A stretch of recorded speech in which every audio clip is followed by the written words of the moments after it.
Hi folks.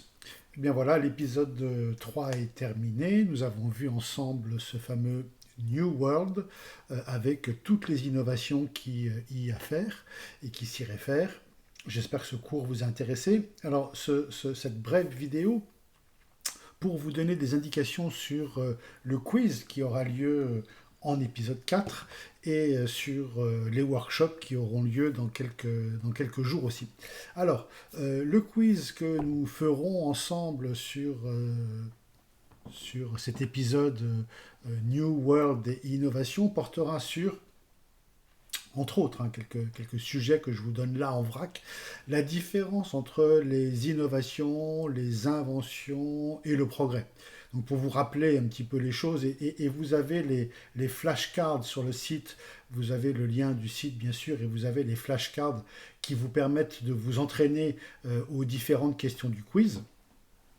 Vous avez la question d'un côté, et puis quand vous cliquez, vous avez la réponse de l'autre. Ça vous permet de vous faire une petite mini auto-interrogation. Donc toujours utile de faire ces répétitions. Et donc cette différence entre les inventions, les innovations et le progrès, c'est tout simplement l'invention est au niveau scientifique, au niveau des brevets, au niveau, je dirais, très technologique, mais sans réelle fonctionnalité, sans réel use case, sans réelle application. Les innovations, elles, correspondent à une invention qui a été mise dans les mains du public, dans les mains des salariés, dans les mains des clients, dans les mains des utilisateurs. Et donc, ils peuvent profiter de cette invention, ils peuvent la manipuler, ils peuvent l'utiliser, ils peuvent en faire ce qui est prévu. Et du coup, ça devient une innovation. Pour eux, c'est une innovation, même si l'invention a été faite il y a 1 an, 2 ans, 3 ans, un siècle, peu importe.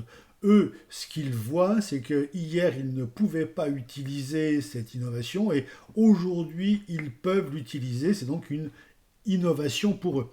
Et ça ne devient un progrès que si cette innovation leur apporte, on va être global et général, plus de satisfaction, une meilleure expérience, plus de bonheur, si ça les soulage d'une peine qu'ils avaient, si ça au contraire les augmente légèrement en leur donnant de nouveaux pouvoirs, et bien du coup cette innovation sera un progrès. Si au contraire ça leur complique la vie, ça les traque, ça fait des choses qui sont plutôt négatives, à ce moment-là effectivement cette innovation ne sera pas un progrès. Et encore une fois, c'est pas parce que certaines choses technologiquement sont possibles qu'il faut les faire. Rappelons qu'en bioéthique et qu'en biotechnologie, il est possible de faire plein de choses avec le génome humain, il est possible de faire plein de clonage, mais que la loi, la politique l'interdisent. Donc certaines choses sont possibles, mais c'est pas parce que c'est possible qu'on les fait. Elles sont possibles, mais elles restent interdites ou jugent la société, les lois, la politique a jugé que ce n'était pas un progrès. Autre question de ce quiz qui porte sur cette merveilleuse société qui s'appelle Gartner. Et je vous rappelle donc que Gartner est une société qui fait des études et qui est avec Forrester, une autre société d'études, qui sont les grands dinosaures de tout ce qui est études et recherches par rapport à l'innovation, par rapport au marketing, par rapport au monde digital, par rapport à la transformation des entreprises. Donc Gartner est un centre de connaissances absolument immense et je vous conseille vraiment de vous inscrire au newsletter Gartner parce qu'elle vous donne sans cesse de très très bonnes informations et elle puise généralement dans des revues américaines, la Harvard Business Review, mais dans bien d'autres revues de très haut niveau, elles puisent leur sujet et tout ce qui est présenté par des consultants dans les prochaines années à venir vient généralement d'une étude qui a été faite par Gartner. Et les deux études les plus célèbres, bien sûr, c'est juste question d'avoir du vocabulaire et question de vous informer par rapport à ça. Ce ne sont pas, heureusement, les seules études. Une des plus célèbres, c'est le Hype Cycle. C'est une courbe qui nous donne l'état d'avancement de certaines invention ou innovation, c'est justement ce passage entre innovation et invention. Il y a des choses qui sont très très dans le hype, tout le monde en parle, tout le monde l'évoque, tout le monde a envie de faire quelque chose, et puis ça tombe dans le trou des désillusions, c'est-à-dire qu'il n'y a pas d'utilité, il n'y a pas de progrès lié à ça, donc on oublie ces innovations et elles tombent dans le fameux trou des désillusions. Et puis d'autres innovations, elles, vont être adoptées massivement, ce qu'on appelle une pervasion. Elles vont être adoptées et donc elles passent ce plateau de productivité et elles sont utilisées au quotidien par des millions de salariés. Et puis il y a une autre étude de Gartner qui s'appelle le Magic Quadrant qui a pour objectif de classer les entreprises, les solutions SaaS, les logiciels en quatre parties, des logiciels de niche et puis à l'opposé des logiciels qui sont des logiciels leaders qu'il faut absolument connaître. Autre élément qu'on a vu dans cette partie épisode 3 New World, on a vu et c'était vraiment le maître mot de cette séance, les NBIC, les nanotechnologies, biotechnologies, sciences de l'information et sciences cognitives. Il faut vraiment apprendre par cœur ce sigle et surtout, il faut vraiment essayer de caler, il faut vraiment essayer de faire rentrer ces NBIC dans toutes les offres que vous ferez dans les entreprises que vous allez fréquenter, que vous fréquentez déjà et dans lesquelles vous allez apporter justement ces innovations. Elles seront majoritairement classées parmi les nanotechnologies, donc la science de l'infiniment petit avec de l'hydrogène, du graphène, des nanotechnologies, des nanoparticules, des choses qui vont vraiment changer la composition de certains matériaux et qui vont grandement améliorer les choses, ou du biomimétisme, des biotechnologies qui dans l'industrie pharmaceutique font des merveilles et qui, en copiant la nature, font aussi des merveilles. Toutes les sciences informatiques, alors avec les IoT, Internet of Things, avec les IoT, Industrial Internet of Things, avec des dizaines de choses, dont bien sûr ici les algorithmes avec un I sans Y, ne mettez pas un Y algorithme, ça vient de Al-Ghazari, un mathématicien perse dans les années 500 qui a fait les premiers algorithmes, donc le mot algorithme vient de ce nom-là et non pas du rythme qui signifie autre chose. Donc toutes ces sciences de l'informatique, cette fameuse loi de Moore qui nous dit que la puissance double tous les 18 mois à prix égal, toutes ces choses bientôt l'informatique quantique, toutes ces choses qu'il est possible de faire en informatique, bien sûr maintenant ces large models qui sont des IA génératives. Alors ne confondez surtout pas ces deux G qui sont pas du tout identiques. Les IA génératives, ce sont des IA capables de générer un texte, capables de générer une image, capables de générer une voix, capables de générer une vidéo. Donc ce sont des IA génératives.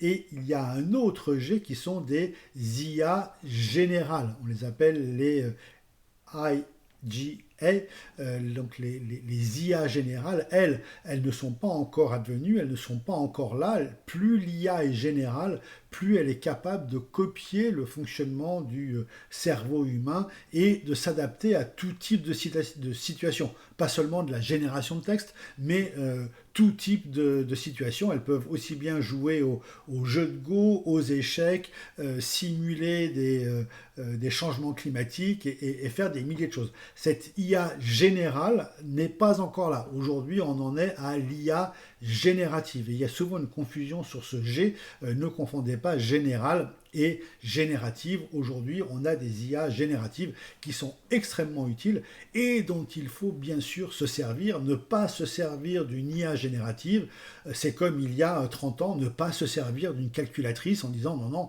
il faut continuer à faire les divisions en les posant papier-crayon et les additions avec les retenues. Aujourd'hui, on est heureusement à des tableurs qui font et des calculatrices qui font ça 1000 fois mieux que nous. Donc l'IA générative, c'est tout simplement la calculatrice 20 ans plus tard. Il ne faut bien sûr pas s'arrêter à ce que l'IA générative nous donne, parce qu'il y a d'énormes erreurs dans cette IA générative. Nous sommes là pour corriger l'IA générative.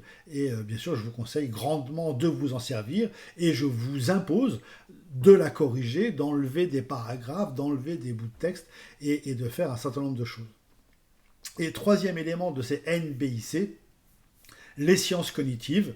Alors avec encore une fois là les modèles génératifs qui vont apprendre des choses, les fameux Massive Online Open Courses et tout ce qui va permettre de mieux apprendre et d'avoir un meilleur apprentissage.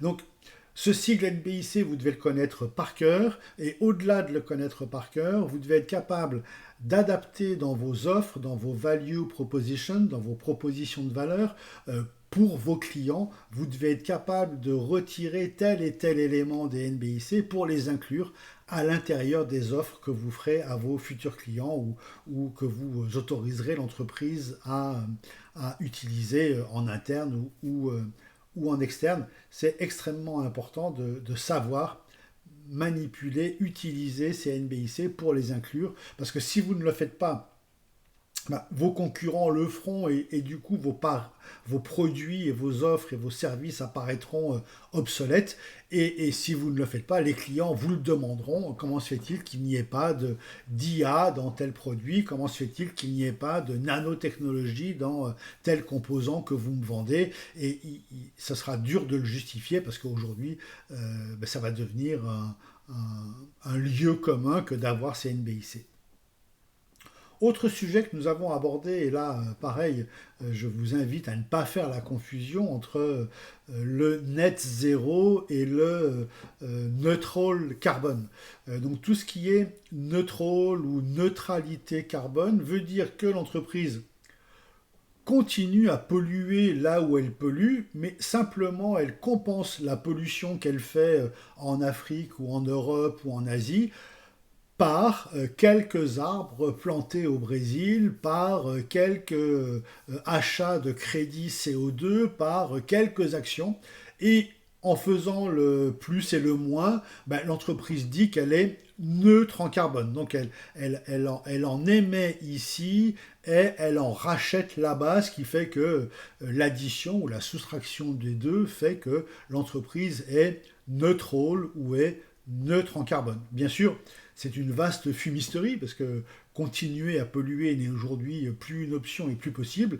Il faut absolument que l'entreprise, petit à petit, pas en un jour, ça ne se fait pas en un jour, mais petit à petit tende vers le net zéro. Et le net zéro veut dire que l'on ne pollue plus du tout, ni ici, ni là-bas, ni ailleurs. On a enlevé la pollution, enlevé les énergies fossiles de nos habitudes de production, de nos habitudes de déplacement et de nos habitudes de consommation. Avec trois scopes. Le scope 1, c'est ce que fait l'entreprise elle-même. Le scope 2, c'est ce que vont faire ses fournisseurs de premier niveau d'entre eux. Le fournisseur d'énergie, bien sûr, il faut acheter son énergie là où elle est décarbonée et si possible renouvelable. Il y a des entreprises comme Apple qui aujourd'hui et Google qui aujourd'hui, malgré tous les data centers qu'ils ont, achètent 100% de l'énergie à des fabricants qui sont des fabricants d'énergie renouvelable. Donc en termes de consommation énergétique pour faire tourner les sièges sociaux et pour faire tourner les data centers, ces deux entreprises, Google et Apple, parmi les plus grosses du monde, parmi les mieux cotées du monde, sont non pas neutres, mais sont à net zéro CO2. Maintenant, elles consomment du CO2 pour fabriquer des produits, pour fabriquer des serveurs, mais en termes de consommation énergétique, ce qui est le scope 2, elles sont en net zéro. Et puis le scope 3, là, il est beaucoup plus élargi, c'est ce que vont consommer, par exemple, les salariés pour se rendre sur leur lieu de travail. Donc là, vous comprenez qu'il y a un petit peu d'ingérence à dire aux salariés, vous ne devez pas utiliser un véhicule thermique ou je vous invite à utiliser un vélo ou un véhicule électrique pour vous rendre au bureau ou à faire du covoiturage ou à venir en transport en commun. Et là, le scope 3 est beaucoup plus difficile à atteindre puisqu'il touche les fournisseurs de niveau 2, nos utilisateurs, on ne veut pas que nos utilisateurs viennent dans les magasins ou les magasins dans lesquels nous mettons nos produits consomment de l'énergie ou consomment du CO2. Donc c'est un scope qui est beaucoup plus difficile à atteindre, mais en tout cas, limitons-nous à cette compréhension du carbone neutral ou neutre en carbone, qui est une vaste douille, une vaste fumisterie qui consiste à compenser ailleurs ce qu'on émet ici, et le vrai engagement ESG, environnemental, sociétal, gouvernance, qui est de ne plus émettre et ne plus consommer d'énergie fossile. Donc ça, fait partie des questions de quiz et des questions de cours qu'on a abordées la dernière fois, parce que bien sûr, quand on parle d'innovation, il est absolument hors de question que les innovations qu'on utilise dans l'entreprise soient surconsommatrices de CO2 par rapport à la situation qu'on avait auparavant. Ce serait, vous le comprenez bien, pas du tout un progrès, mais une régression. Et dernier point sur lequel portera le quiz de la prochaine fois, donc de l'épisode 4, puisque là je fais le débriefing de l'épisode 3 que nous avons vécu ensemble. Le dernier point du quiz de l'épisode qui sera pour le quiz 4, porte sur le VUCA, la fameuse volatilité, incertitude, complexité et ambiguïté. On l'a déjà abordé plusieurs fois, on a fait des exercices dessus, mais ces exercices me semblaient pas très bien compris. C'est pour ça que je vous repose la question et je vous redemande à nouveau de vous plonger dans ce VUCA qui est non pas un remplaçant du SWOT, mais un complément du SWOT et qui nous permet d'examiner la situation avec une manière très écosystémique et de bien comprendre l'état de la situation de manière un peu plus détaillée que ce simple SWOT qui, je vous le rappelle, date des années 70. Alors, il est toujours utile, mais il est fortement plus utile si on l'a complété par un fameux VUCA. Donc, replongez-vous dans le VUCA à travers les flashcards et à travers les slides que vous avez à votre disposition. Je pense que dans les slides que vous avez à votre disposition, il doit y avoir une trentaine de slides sur le VUCA avec des exemples, des applications, avec ce que signifient les deux axes connaissance du passé, connaissance du futur et ce que signifie chaque case. Les exercices qu'on a fait ensemble n'étaient pas très bien réussis, donc je vous invite vraiment à vous replonger dans ce VUCA. Donc voilà pour aujourd'hui, et comme on dit dans les meilleures émissions, that's all folks. C'est tout ce que je vous demande de réviser pour le quiz de la semaine prochaine. Donc à vos révisions, on se retrouve et d'ici là, portez-vous bien et à nouveau le fameux that's all folks.